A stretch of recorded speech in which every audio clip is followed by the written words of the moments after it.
نکاح کی تقریب بھی دیکھ لیجئے کہ پہلے ہم اتنا بڑا مجمع کثیر لے کے بیٹی والوں کے گھر پہ حملہ کرنے نکلتے ہیں اور پھر 2 بجے کا ٹائم دیا اور 4 بجے گھر سے نکل رہے ہیں۔ وعدہ خلافی یہ یہودیوں کا طریقہ ہے، اور پھر ہمارا لباس اور ہماری بے پردگیاں یہ نصارہ کا رنگ ہے۔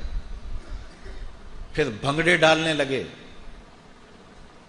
ہم نے کہا میاں یہاں اسلام والی کیا چیز ہے؟ کہا تھوڑی دیر ٹھہرو، ابھی مولوی صاحب آئیں گے، یہ چند لمحوں کے لیے دھوم دھڑکا روک لیا جائے گا اور ان کو اسٹیج پہ بلایا جائے گا، ایک رسم ادا ہوگی، وہ حصہ اسلام کا ہے۔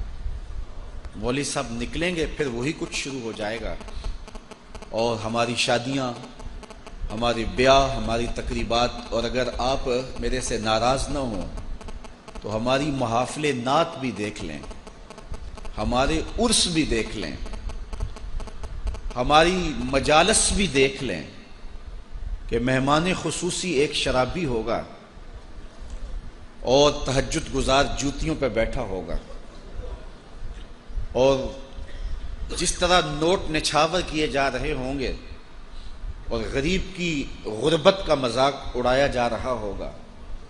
پہلے ہم نے عمرے کے ٹکٹ رکھے تھے مجمع بڑھانے کے لیے، تو اب ہم نے ایک اور سلسلہ شروع کیا کہ جہیز کے لیے کچھ پرچیاں رکھ دو۔ میں ایک جگہ پہ گیا تو وہاں انہوں نے مجھے بتایا بیان کرنے سے قبل کہ جناب 16 بچیوں کے لیے ہم نے جہیز کا انتظام کیا ہے، اور یہ پردے کے پیچھے 2000 کے قریب بچیاں یہاں جلسہ سننے آئی ہیں۔ میں نے کہا کہ یہ زیادتی نہ کرو، یہ ظلم نہ کرو۔ ہر پرچی پہ بیٹیوں کے دل دھڑکیں گے، اور جب 16ویں پرچی بھی نکل جائے گی تو باقی بیٹیاں بوجھل قدموں سے جس طرح گھر پلٹیں گی اس کا شاید دولت والوں کو احساس نہیں۔ یہ اس غریب سے پوچھو کہ جو اپنا گھر بیچ کے بیٹی کو جہیز دیتا ہے۔ رسول اللہ کے میلاد سے بچیاں روتی ہوئی جائیں گھروں کو، اور تم اس پہ داد وصول کرتے پھرو، تو 16 بچیوں کی شادیاں کرنے کی گنجائش ہے تو رات کی تاریکی میں ان کے گھر میں ان کے لیے انتظامات کی رقم بھیج دیتے تو کتنا اچھا ہوتا۔ کاش کہ اس رسم بد کا خاتمہ کیا جا سکے۔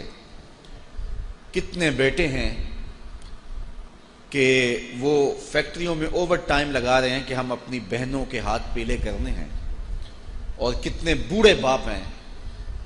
پچھلے دن میرے پاس ایک بوڑھا باپ آیا جس کی داڑھی سفید تھی، میرا ملنے والا ہے، تو اس نے مجھے کہا کہ حضرت دعا کریں میرا مکان فروخت ہو جائے۔